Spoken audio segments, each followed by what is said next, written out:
96 এর আগে দেশে ইন্টারনেট ছিল না, তখন আমরা ভালো ছিলাম।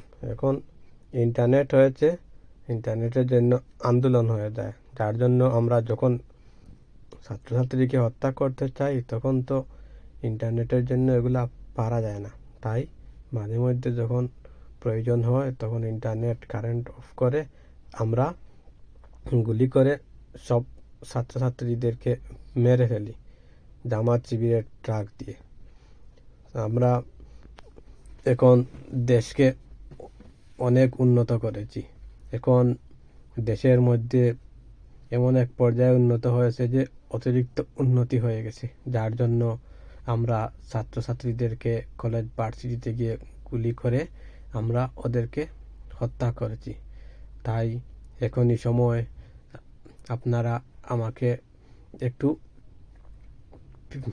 একটু কান্নাকাটি কম করতে দিন, কারণ আমি যখন ভাষণ দেওয়ার সময় আমার বাপ মা ভাই এদের কথা বলি তখন আমার অটোমেটিকলি ওদের জন্য একটা কান্না কান্না ভাব আসে।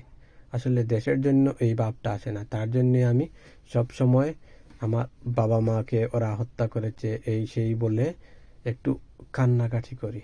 এটা দেখে আপনারা অত ভাববেন না যে আমি দেশের জন্য কাঁদছি।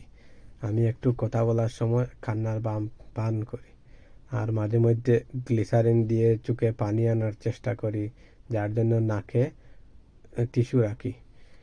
আর আপনারা এখনই যে অবস্থা, এখন সেনাবাহিনী লাগবে, আমি এখন এটা পারবো করে কিছু বুঝতে পারছি না।